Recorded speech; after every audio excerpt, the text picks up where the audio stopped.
एक महीने पूरे हो गए इस बीच के डेवलपमेंट को, उस कार्रवाई को आप कैसे देखते हो?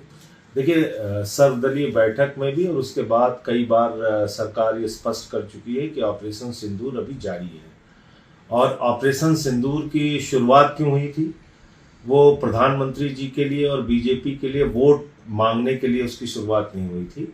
वोट बैंक की पॉलिटिक्स के लिए उसकी शुरुआत नहीं हुई थी, बल्कि उसकी शुरुआत हुई थी पहलगाम में जो घटना हुई उसके बाद।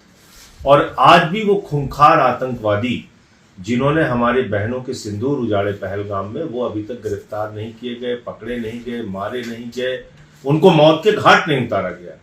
तो ऑपरेशन सिंदूर का जो लक्ष्य था, पीओके पे कब्जा करना, आतंकी ठिकानों को पूरी तरीके से समाप्त करना, उस लक्ष्य को भारत सरकार पूरा करे और प्रधानमंत्री जी ऐसी इच्छा शक्ति दिखाएं, मैं यही उम्मीद करता हूं।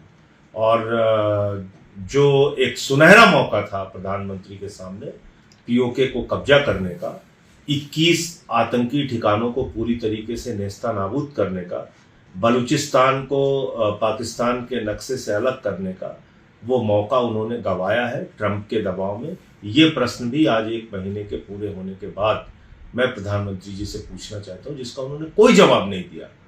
और एक नहीं 10 बार ट्रंप ने खुलेआम कहा कि उन्होंने व्यापार बंद करने की धमकी के नाम पे लड़ाई रुकवाई है, तो सीज फायर कराया है। तो ये सारे प्रश्न हैं, आज 1 महीने पूरे हो गए हैं, तो मैं चाहता हूँ प्रधानमंत्री जी इन बातों का जवाब दें। इस मामले को लेकर जो अपोजिशन की तरफ से लगातार मांग हो रही थी स्पेशल सेशन की कि विशेष सत्र बुलाया जाए, सारी आप लोगों ने भी पत्र लिखा, लेकिन सुप्रिया सुले एनसीपी एससीपी की नेता हैं, उन्होंने कहा है कि ये सही समय नहीं है। उन्होंने कहा, मैं विदेश में थी जब कांग्रेस की तरफ से ऐसा कहा गया, लेकिन ये सही समय नहीं है कि आप सरकार से सवाल करें। देखिए, किस समय को आप सही मानते हैं नहीं मानते हैं, ये उनकी अपने दल की प्राथमिकता हो सकती है, लेकिन देश की प्राथमिकता क्या है?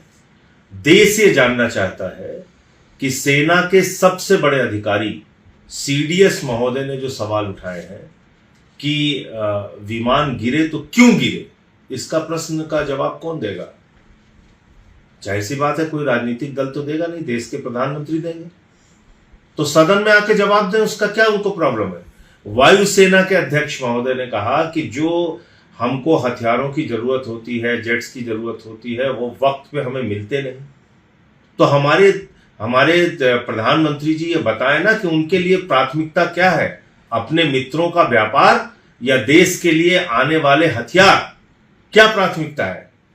तो ये बहुत सारे सवाल पिछले दिनों उठे हैं कि आपने सर्वदलीय बैठक का बहिष्कार किया, आप स्वयं आए नहीं, आप बिहार की चुनाव रैली संबोधित कर रहे थे, उसके बाद फिल्मी सितारों को संबोधित कर रहे थे, फिर आंध्र प्रदेश को संबोधित कर रहे थे, फिर केरल में जाके उद्घाटन कर रहे थे, फिर घूम घूम के वोट मांग रहे हैं आप। बिहार में 2-2 बार जा चुके आप। तो आपके लिए प्राथमिकता क्या है?